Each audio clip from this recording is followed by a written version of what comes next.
This program is brought to you by Stanford University. Please visit us at stanford.edu. Energy seminar. We're delighted to have Martin Roscheisen here today, who is the CEO from NanoSolar, to talk with you. And I'd just like to remind you that there's also an energy social this afternoon at 5:30 over near Frisbee. And the Energy Crossroads conference is starting over there tonight at 7 o'clock with Kathy Zoy giving the opening talk. Thank you. Yeah, thank you very much. Is the mic on? Yeah? Okay. And we just need the slides. Oh.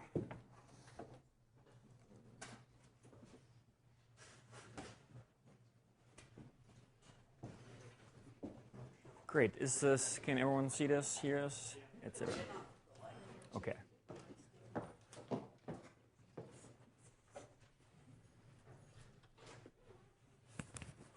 Great. It's great to be back here. I've been on campus here for at least 5 years as a PhD student myself.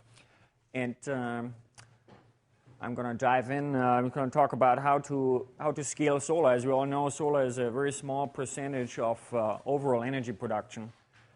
So I thought, especially in this context here, I mean, as part of our business, we're happy profitably growing it a certain scale, but from especially this type of center here, thinking about energy generally, the question is, what does it take to scale solar? And I want to talk about really 3 things, which is how solar fits in at the utility scale.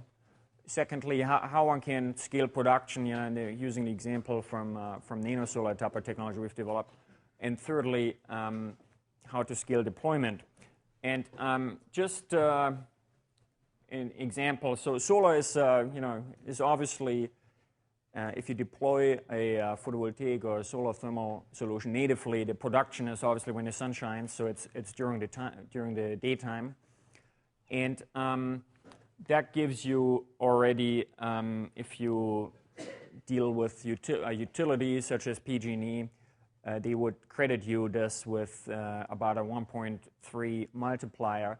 So if the general rate at the wholesale level is 10 cents a kilowatt hour, you would get 13 cents a kilowatt hour for that value. So the time of day benefit is about 30%.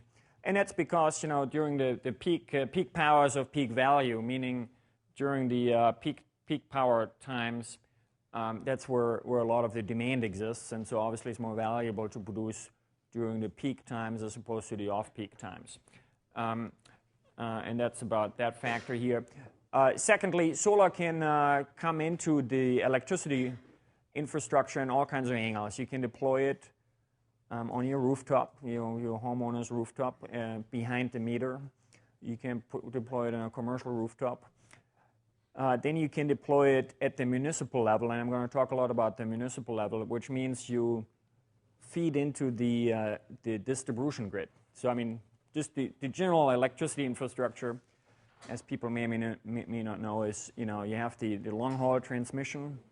It's called transmission. There's a long haul distribution of power, and that happens at high voltage levels. 300,000 volts and etc. Going down to being down transformed then through down transformation stations into the distribution grid, which might be at something like 15 or 20,000 volts, depending on which country you talk about. And then it's further down transformed into your neighborhoods and your homes. So one anchor point that solar can play is, directly at the level, at the transmission level, connecting into the transmission grid, much like a coal-fired plant or a nuclear plant does, or much like a large concentrating solar thermal farm would be required to do, tying in at the wholesale transmission level. There's an intermediate segment, though, which is for plants, in the 1 to 50 megawatt level, where you directly deliver at the municipal voltage levels, and so sidestep the transmission grid and the down transformation stations to directly connect into distribution. And the benefit of that is, you avoid the expense of building and maintaining the transmission grid, and you provide power right where it's needed. And so you can calculate, actually people have done this using CPUC methodologies and data, calculate what the locational benefit of situating in the municipal level is, and it's about up to 35%. So this is to say if you basically build a municipal solar power plant that connects into distribution as opposed to transmission, you combine three things. One is the time of day benefit of solar. Secondly, the locational benefit of being close to where the power is needed. And thirdly, you combine the economics of scale, because these types of, here's 4 examples of municipal power plants built by some of our partners. These are plants at the 1 to 5 megawatt level, which are built with specialized tractors. There's the agricultural tractors that are specially equipped with GPS, etc., to very quickly put in the substructures into the ground. At a speed of up to a megawatt a day. You put these substructures in place and very efficiently can sort of at industrial scale deploy several megawatts of solar. And a farm, just to run some sample numbers, in per megawatt you need about 5 acres. It depends on orientation and different things. But so with a 10-acre lot, you can deploy a 2 megawatt system, and 2 megawatt system is enough for a city with about 1,000 homes. And most cities with 1,000 homes have easily available like a 10-acre lot out just at the outskirts of the city. So that fits in very organically into the landscape and the electricity infrastructure.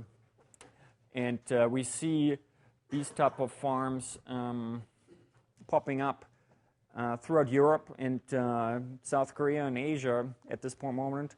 And I'll tell you in the last slide why you don't see them in California yet.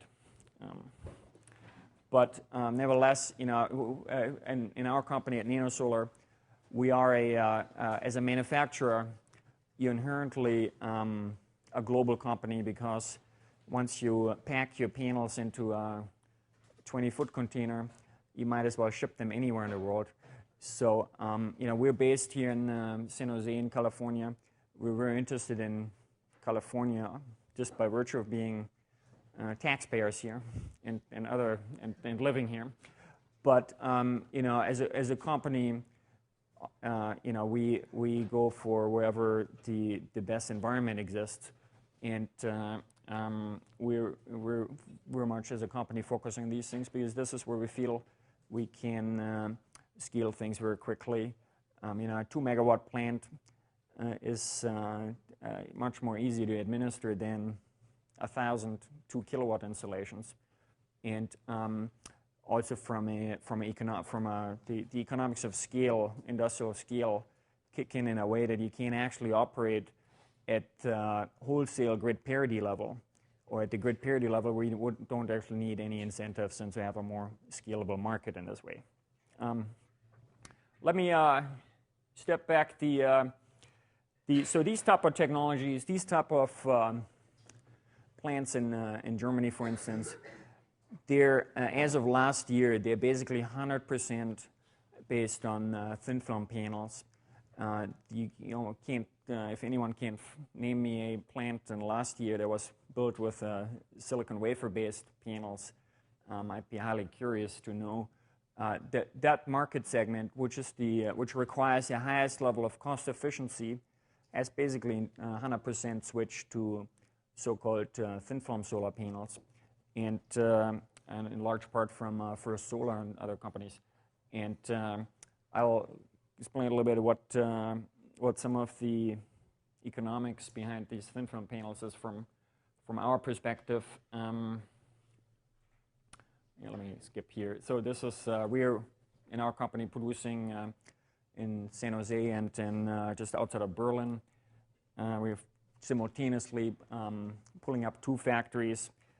And what fundamentally, the thin film solar cell fundamentally is about, the simplest level, you can think of it as a substrate and an electrode of a first thin film layer that is your bottom electrode, a second thin film layer that is your semiconductor, and a third thin film layer that's your top electrode. So fundamentally, at the simplest level, three layers. I mean, in reality, we have about 15 layers, but conceptually, it's 2 electrodes and a semiconductor. And so it's important to reduce the cost of each of those layers, each of these components, in order to be able to deliver an aggregate cost reduction at a similar factor. And so it starts out with the bottom electrode. And in our case, it is plain aluminum foil, extremely inexpensive and extremely highly conductive. So aluminum foil is 25 times more conductive than stainless steel, and it's infinitely more conductive than glass. So this is a big advantage if you manage. We're the only company who managed to develop efficient thin film solar cells in aluminum foil. There's some process it's related to the entire process sequence you run, whether you're capable of using a substrate.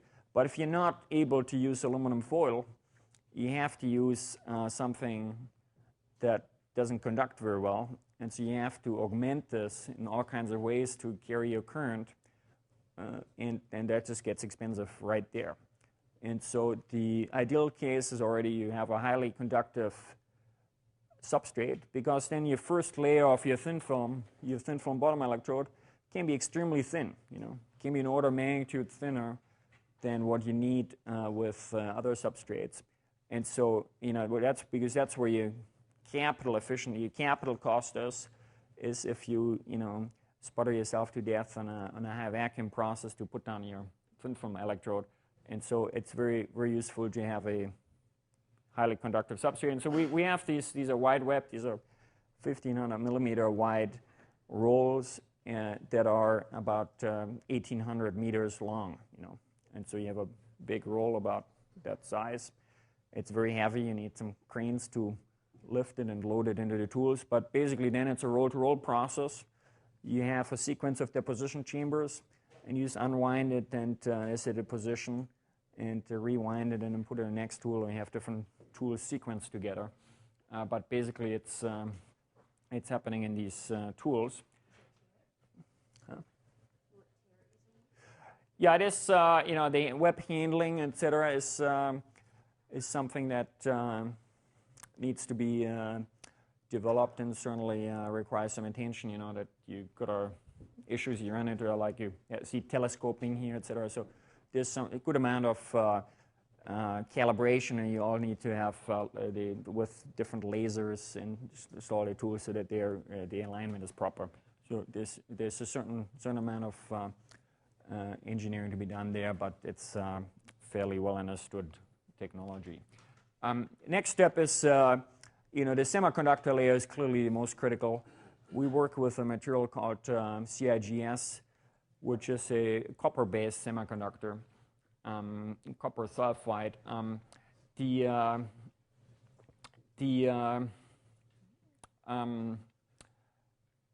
The approach we take is to basically, and how do you get high throughput of this? You could use a vacuum deposition to put down precursors and then reactively form the semiconductor, but that's very slow and requires a lot of capital. So what we've developed is nanoparticulate precursors of the CIGS semiconductor, and the chemistry surrounding it to disperse it into an ink, which we can print at very high speed. And we print at 100, 2.5 feet a minute, very fast. And the ink is formulated in a way that the end result is a very high quality, electronically high-quality semiconductor with marginal impurities, a very high purity semiconductor that delivers good cells. So that's sort of the, and that took a number of years to sort out how to, first of all, how to create these nanoparticles, what kinds of nanoparticles to create, how to process them then into the dispersion chemistry, how to allow this to, so you really end up with a high quality solar cell. But that's the result now. So you see an example of the ink here in a little vessel. It's based on these nanoparticles as little as 20 nanometers in size, and the resulting solar cell here. And here's a side view. So basically, you have your ink you print this on top of an electrode, and you have a nanoparticulate precursor layer, and then you do through a rapid thermal processing step, create a semiconductor that is, exhibits here very large grain structures in a way as it is characteristic for very efficient solar cells. So solar cells with this semiconductor have been built up to just short of 20% efficiency. Our cells have gone up to 14-15% with a scalable process. And as you get into the panel efficiencies, you see like in the 10 to 15% range is what the sweet spot is. You can push the efficiencies higher at the expense of various additional costs, AR coatings, etc. And it's just a quantitative consideration where the sweet spot is from our cost efficiency trade-off. When we started, we were always focused on, we were never focused on producing extremely highly efficient solar cells. That's been happening in the industry and in academia for tens of years, where people focused on turning a 19% cell into a 19.2% cell. We've always been focused on saying we want medium efficient cells that are extremely low cost per square meter, because ultimately it's about dollars per watt, or about how many dollars your square meter cost and how many watts you get out of it square meter. And with it's clear you cannot make a 10x difference by driving efficiency. Your efficiency might be 15-20%. You cannot possibly develop a 150 or 200% efficient cell. So clearly an order of magnitude change will come from the cost side. Taking a $400 a square meter panel down to $50 a square meter. And that's where you get the order of magnitude difference. You do want to have some decent efficiency, but it is it's better if you are at extremely low dollars per watt cost with medium efficiency, and then you can over the years improve efficiencies too, as opposed to having a more exotic technology that delivers high efficiency, but is fundamentally difficult to make less costly. So the result is from a front-end process, the roll process is a one big solar cell, as you see it here, and this solar cell is then put into a back contact cell and a solar panel. It's very simple. In a solar panel, as shown here, the back contact structure is basically a way of reducing the cost of the top electrode and the panel assembly. And so the key components are here. You achieving low product cost by combining low materials cost in the form of a thin film solar cell on a low cost metal foil with the low process cost of the roll processing, the printing, and the foil aspects, etc. Yeah, go ahead. How do you avoid the top electrode from shading your The top electrode is transparent. Yeah, it's a hybrid transparent printed structure. Yeah. And so here's an example of was one of our first installations. So you have in a free field installation, you typically have these bars and these clips by which you mount the panels in the field. This first product is our the NanoSolar utility panel. Is based on where we put the flexible cells into a proven glass package, which is primarily in order to have a very conservative package in order to minimize risk on the durability front. A lot of durability questions with the CIGS semiconductor technology are really surrounding the product package more than the semiconductor, because the semiconductor is inherently very stable. And so if you start out with a package that various customers are familiar with, that is, from a market introduction perspective, useful.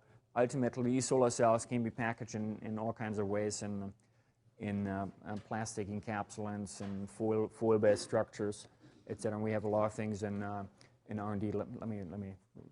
In research and development and product development along those lines to create other forms of embedding these solar cells into products. A big advantage on our side is, as you might see, is we kind of our approach to thin film is sort of uses elements from thin films as well as how the silicon industry works in terms of the panel assembly. So we do create individual cells and assemble them into panels. And the advantage of that is simply that we can match the various cells by electrical characteristics and obtain panels where there's no electrical mismatch losses.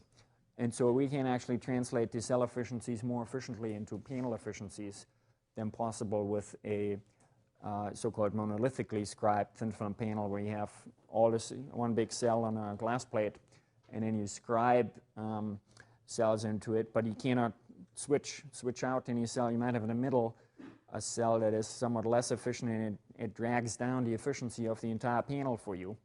And so if you look at, one can model this. We had someone modeling actually these things. So if you look at your yield curves for the different ways of integrating cells, they're much tighter when you sort cells and test them. And so as a result also, you can ramp manufacturing much more quickly, because each cell is actually quite inexpensive. If you have a panel with 100 cells, the cells are about half the materials cost of a panel. So you have each cell is only about 0.5% of the panel cost. So you might be able to throw away 10 cells and still have a less than 5% loss. And so you can ramp production more quickly in a cost-efficient way without having this issue that a lot of other thin film productions have, where your entire panel costs. If you have a 5% loss in panels, that it gets very quickly expensive then. And finally, at the system level, these are structures. They're typically in the open field. There's grass growing and flowers, etc. And you put these structures in place, and a very simple mounting along those fence. You can have even animals run around here. There's typically a fence around this structure just to protect them. There's quite some amount of power in these plants, obviously. But there's standardized layouts, and depending on where you are in the world and what your sizes are, you can have fairly standardized blocks of deployment in like 2 megawatt sizes, and that gives some of the streamlining, because you don't have, if you deploy on a rooftop, the building codes are different in every area, and every building is different, and so there's a lot of design overhead that has to go into commercial rooftops, for instance, where you could easily, there's many commercial rooftops in the world too, where you could put up a megawatt or more, but in terms of standardization, that's what it really takes to streamline a lot of the deployment. that's what we're doing. And I mean, pretty much this. What you see here is virtually 100% of our first year or two of installations before we go into some of the other segments. Speaking about California, there's unfortunately a gap. So there's been some good people doing a lot of work on the California solar incentives, which are utility-centric incentives, which are sort of administered through the state utilities. And it's really focused on small scale, 5, 10, 50, maybe a couple of commercial, and hundreds of kilowatt installations, certainly less than a megawatt. And it's behind the meter. What the other incentive scheme in place are really the renewable portfolio standards that are in the United States, a dominant form of leveling the playing field for green power. And those are typically 20 megawatts larger because they're tied into the transmission infrastructure itself. So there's actually, in particular in California, a policy gap, in between these two things, because a lot of the deployments, as we see it in urban Asia, are actually exactly in this gap in the middle here. So you can utilize some of the RPS guidelines. You can also work directly with the utilities, obviously, but just from a policy environment, we ended up in California here with a situation where there's things that work more or less well in this segment and being revised in the other areas. So that's an interesting situation that we have in California.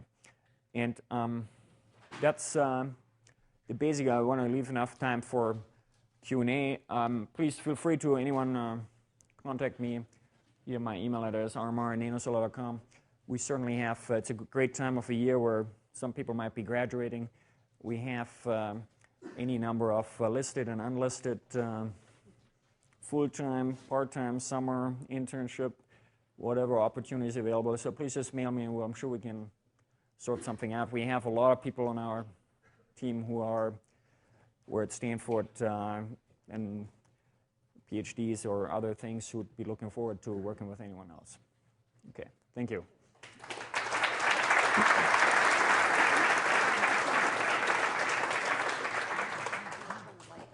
Okay. Yeah, please. What do you do for the panels at light, and what concerns do you have about the future energy supplies? So you asked about end of life?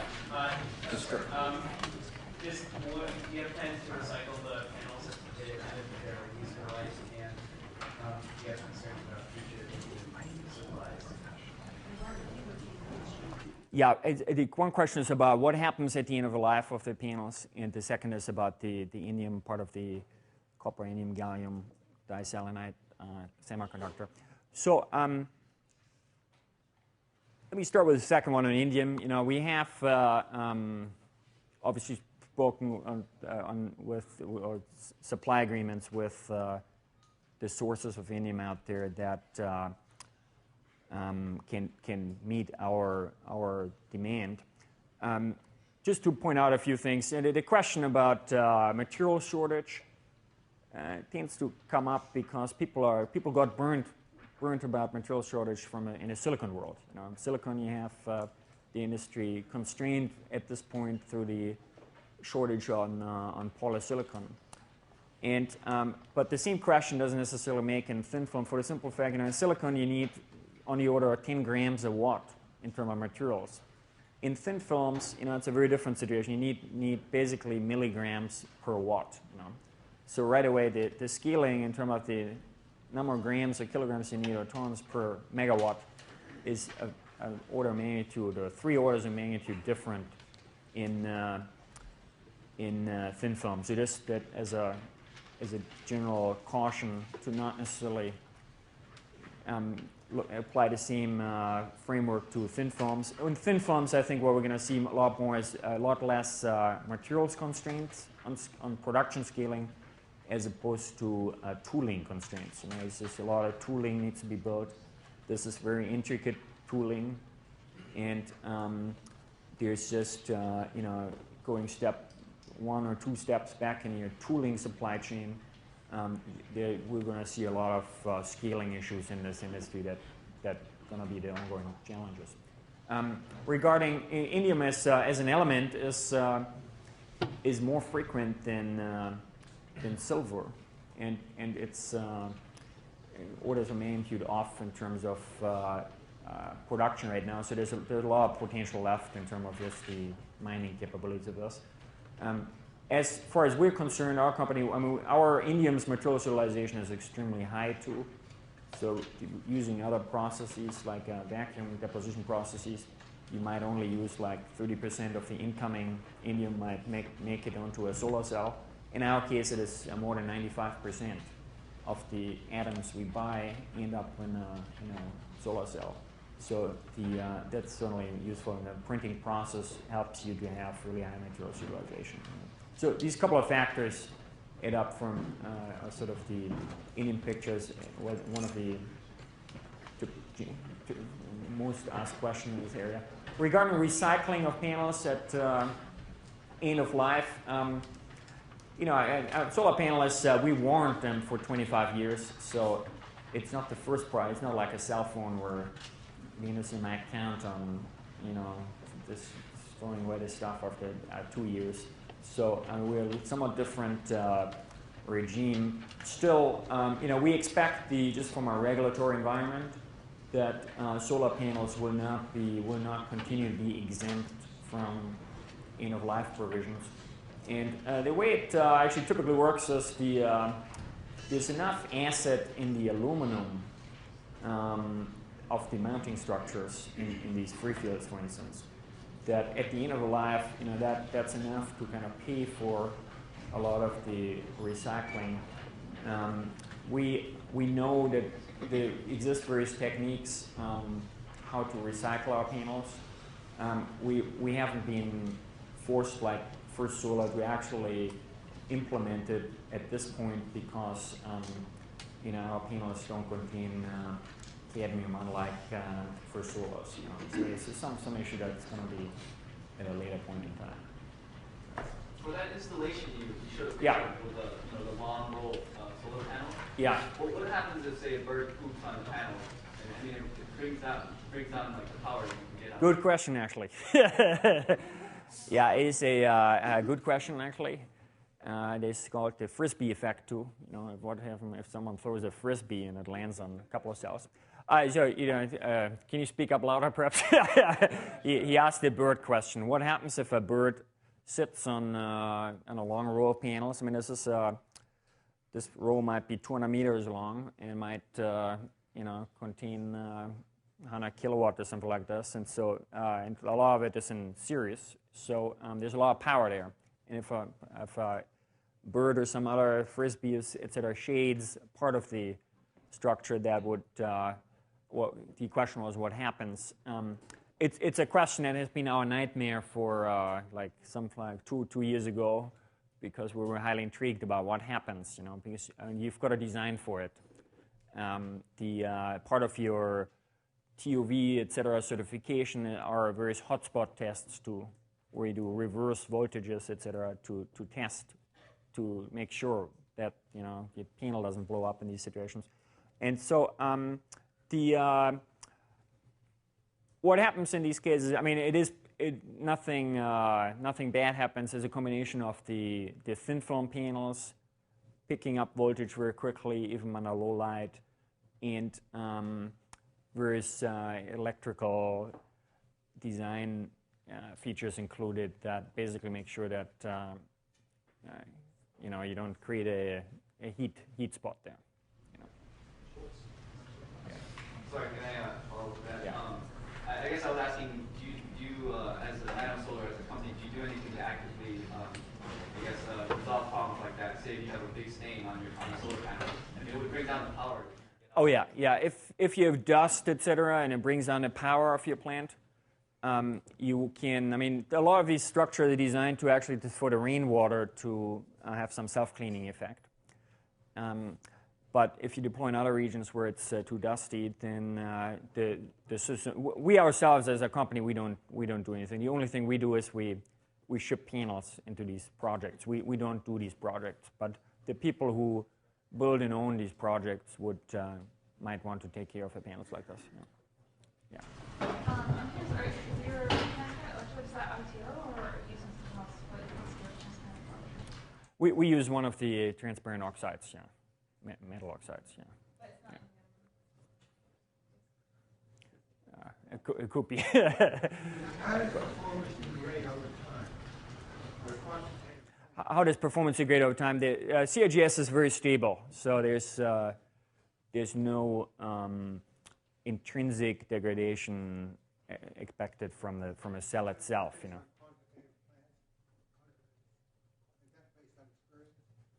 And that's based on, I mean, you know, we have so much experience with our panels in terms of years. It's hard to see what happens over a 30-year time period with a new product. But there's a lot of data in the industry. I mean, this semiconductor has been around for tens of years. And you can, at a very detailed level, correlate it to the data we have. And so, and you make sure part of the design that you don't build in any degradation effects, you know. NanoSolar's stated goal is to get the cells down to $1 per watt. How close are you to that right now? Yeah, actually, there's sometimes confusion about cost, price, cost of cell, price of cell, et cetera, or panel, et cetera. Our goal is to have to be able to sell profitably at $1 a watt the panels, you know, not the cell, you know, the entire panel. And from a cost structure, I mean, we know our cost structure very well. In fact, since you know, we first had our most detailed models in 2005, it's changed very marginally only. So we have very good sense about our cost structure, and it is delivering on that. You know. But how many dollars for what? So far, you haven't said what they cost. The price. I want to buy one from you. It depends on whether you're a utility homeowner. We sell in various segments right now. We focus on these large plants at this point. And there, frankly, the price point here is a result of the IRR necessary on a system level. And so depending on how many sun hours you have in which region, you can basically calculate the panel price point necessary to meet those IRRs. And that's how a lot of these large projects are done. So the prices can vary actually based on sun hours, et cetera, for these large projects. As we enter, your question is more tied to, you know, for your own home, et cetera. As we enter, we have a residential solution in development. And you know, I'm not going to pre-announce all that thing for this, but it is going to bring the utility scale economics we've developed to the residential market too, and make sure that we distribute it and embed it into a system to where you don't, you know, where you don't end up having a $1-watt panel and the rest of the system costs $7 a watt. I thought I was asking a much simpler question. If I want to buy a square meter of 10% efficient panel, how much do I have to pay you? You can't. If I want to buy 1,000 square meters. You can't either. We're sold out. It's obvious you don't want to answer that question. Go ahead. At your current level of scalability, what are your plans for what will be available for municipal use in the United States?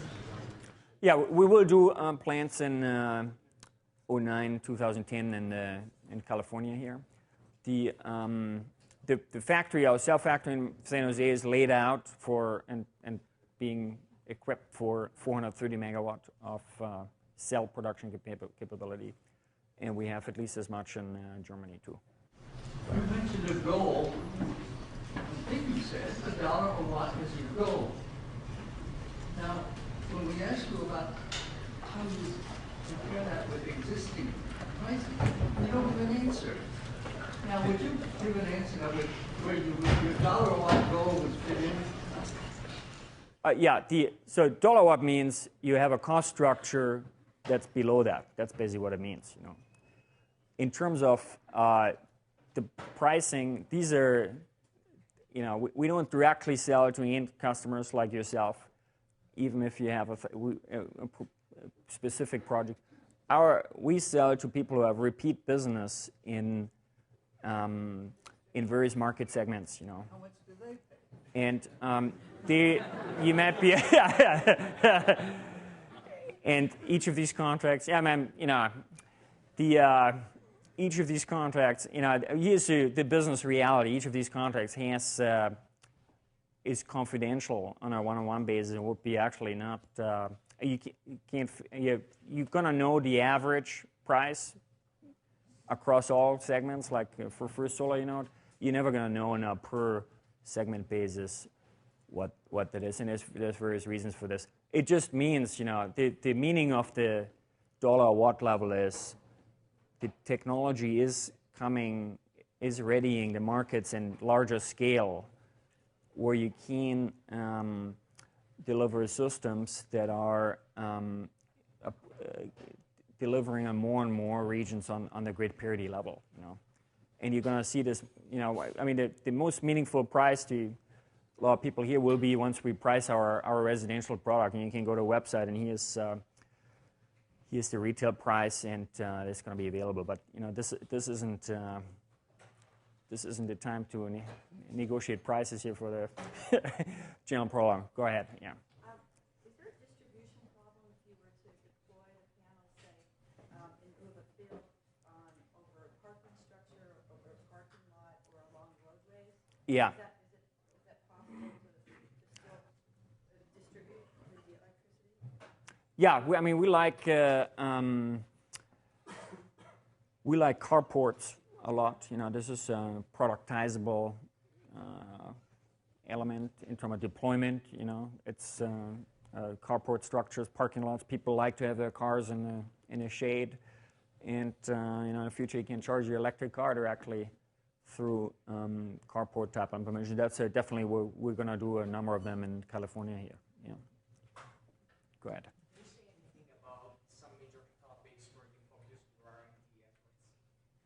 Some major areas where we focus our R&D. Right. Yeah, I think we have a lot of really exciting areas. So just send me email and we'll talk more. Yeah, good. Next person. When you buy a solar panel set up in California, typically, yeah. When they come in, they say we guarantee that these will withstand 100-mile-an-hour winds. So, yeah. It absolutely is, yeah. How do your panels rate relative to conventional, say, silicon panels? Yeah, there are standards out there, the ISC tests, et cetera, where you do 20 meters a second steel balls and drop them in panels. All these tests and the silicon panels have been designed to meet them, and the thin film panels are so in the same way. So it is part of the joy of your product team coming up with an awesome design, and then you throw the steel balls at it, and in conjunction with mounting it, so it might not work, and you need to redo it, everything. So they are definitely, hail, and a solar panel is sort of, I sometimes joke, a solar panel is sort of like a piano as opposed to a violin. The piano is also a furniture. Meaning, a solar panel is an electrical element, generates your power. At the same time, it is a kind of building material. It's a building structure that's out there, out in the elements for years and years. And there's really there's very tough constraints out there. Few of us would do very well over 20 years out there in the hail and sunshine. Yeah, please go ahead. Yeah, there are a couple of candidates for this, and I don't know where the question came from, but we've made a couple of things work, and we have a certain pipeline of. But CDS is the most straightforward that most people use in this area. Go ahead. Yeah. I was wondering, looking forward on this industry in general in the future, what kind of scale you can imagine solar PV having? I think solar is good for the peak power consumption, and in states such as California, where the wind blows during the wrong times, as people might know, wind unfortunately blows in California during the night, not during the day. So it's not very useful to build wind power farms here. So solar is there's plenty of sun around here. So in those areas, we could have maybe a quarter, a third covered through various solar solutions, and the rest through biofuels, etc. So it's definitely possible to go 100% renewable. Yeah. How those solar thermal concentrators compares to solar photovoltaic? Yeah. Good question. So how does a solar farm like this compare to a concentrating solar thermal plant? This is actually a question we've, if we look at, we have various people visiting us and asking various questions, and it used to be 3 years ago that people ask us, how do we compare against a silicon panel? And really in the past year, we haven't gotten that question much anymore. We've gotten more the question about how do we compare against a concentrated solar thermal. It could give a longer story, but just a couple of simple points, so the simple obvious points, which is the concentrated solar thermal things, they don't have much of a chance in the less than 50 megawatt segment. That's simply because those are fundamentally limited to steam engine economics, and these steam engines are at the back end, and they're just not very efficient at less than 50 megawatt, less than 100 megawatt, really. So you're not going to see really a lot of solar thermal in that segment. So that's one dividing line here. So at the municipal level, 1 to 10 megawatt, 20 megawatt plants, they're going to be dominated by the photovoltaic plants. The other key characteristic is that photovoltaic plants have inverters to translate DC to AC power. And these megawatt scale inverters are getting more and more sophisticated, and actually include a lot of the electronics, include a lot of features that a lot of the utilities are really recognizing as a key value add. We see your network, your branches, and in order to control your power at the outer branches of that network, you can have these inverters do a lot of useful things for you. And so in some sense, the stealth weapon of the PV plants is the inverter electronics in part two, which the solar thermal plants do not have, in the same way. And so you cannot really, in terms of, if you think about intelligence and electronics value add of the plants, there's a lot more on the PV side than the solar thermal side. And in a way that it really is a big sell to the utilities too. Final consideration, just to mention a plus for the other side, the concentrated solar. I mean, if you're in an environment like a desert in Abu Dhabi, where it's very hot, most likely, unless it's too dusty, but if the temperature is just very high, you have an advantage with the solar thermal technologies, simply because the hotter it is, the ambient environment, the more efficient they become, versus as opposed to the photovoltaic ones, they become relatively less efficient. So I think there's going to be a dividing line here too. Finally, just practically, in California, I've seen in the past year a lot of these maps from California where every pixel has been analyzed about what type of solar plant could be built there. In California, solar thermal is not going to be very easy because it happens that the locations, but for solar thermal you need hundreds of acres immediately for the big sizes. And there aren't that many locations in California where that's the case. And if you overlay those locations with, so if you overlay land availability with the best irradiation areas and overlay that with the transmission grid, you figure that, unfortunately it turns out that the best locations are all in the worst transmission bottlenecks. And if you're an entrepreneur or company, trying to build a solar thermal plant in those areas, you sort of need to deal with the expansion of the transmission in those areas, which is sort of like a 5 to 10 year project, and etc. So this is something where a lot of people find the PV plants a lot more digestible, because you build a couple of hundred 5 megawatt plants all over the state, and just need a little acres, and you can connect to the grid much more easily. Well, congratulations on what you've done, and so many people have tried and failed. Could you comment a little bit on bright but cloudy days and how that kind of affects you? Yeah, and yeah. Could you also comment on the dollar per watt, I assume, is for the panel and doesn't include the installation Yeah, yeah. and the inverters. Do you have a rule of thumb of what double Okay, the cost yeah. of the panels to get the whole system cost? Yeah. Yeah, that's an important question. So first question about cloudy days. Cloudy days, by the way, is a big advantage for thin film solar farms as opposed to solar thermal plants too, because the least bit of clouds immediately ramps down your solar thermal plant. It drops off and the peaks become very narrow. Even during a normal day of sunshine, the peak of a solar thermal plant is much more narrow than a thin film plant. And that's in part because the thin film technologies are very good in terms of the real world light conditions we have out there, which start out with sort of grazing incident light in the morning. Might be some cloudy conditions, so diffuse light, and then evening light, which might be slightly red shifted. And so if all of these conditions play very favorably into the kilowatt-hour production capability of thin film panels as opposed to silicon or solar thermal panels, solar thermal structures.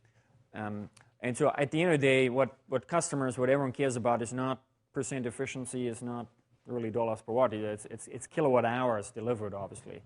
And so the technology works quite well in this regard.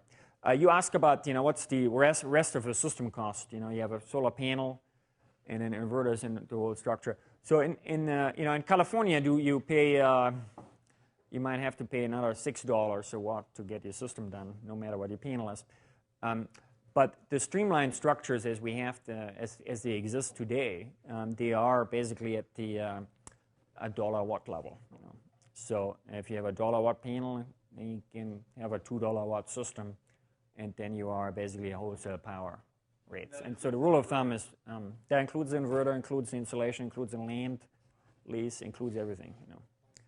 And so so it's just people tend to think that installing the whole system is insanely expensive. It is very expensive in some areas in the world, and in the worst case is in California here, unfortunately. Because in California you need to have like 70 signatures to get your home something installed, or in Germany you have 1 signature, etc. I mean, so we have just the bureaucracy, the solar bureaucracy costs $2 a watt probably in California, Yeah. Go ahead, yeah. Yeah, you mentioned a location benefit of about 35%. Yeah. Does that include other things besides transmission losses? Yeah, that includes a whole slew of items. And there's a huge paper actually linked from our website too, where people have analyzed this I mean, it includes the cost of building additional transmission, includes on an hourly basis, etc. You can take a look at the paper on the side. Yeah. You mentioned that your efficiency ranges, I think, were between 10 and 15%. Yeah. Do you have any idea what the distribution is? Yeah, we have a very good idea about this. And it's frankly very developing very rapidly. I mean, there's 10-15%. I just want to give a broad range of where we think from our approach in terms of the ultra low cost per square meter technology, where sort of some of the efficiencies can come out. Meaning it's not going to be necessarily 20%. It's not going to be 6%. But the distribution of those evolves, and it's also very confidential to us. So, go ahead. Okay, who's raising their arm the strongest? Yeah. Material subject to chemical change in the presence of moisture. Does that limit your packaging options? Yeah, it is. The thin films are generally sensitive to moisture, and you need to basically protect from moisture. And there's a couple of ways of doing it, but either through other thin films or through packaging. And if you don't do it through additional thin films, then you need to do it through packaging. But one way or the other, you need to address this. Yeah. So does plastic work then? Plastic works if you have some other way of protecting against moisture. Yeah. Thank you so much. Okay. Thank you so much. I'm around. So good.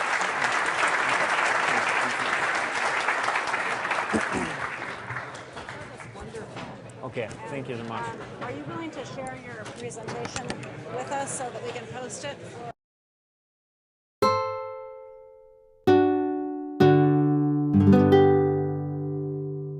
The preceding program is copyrighted by Stanford University. Please visit us at stanford.edu.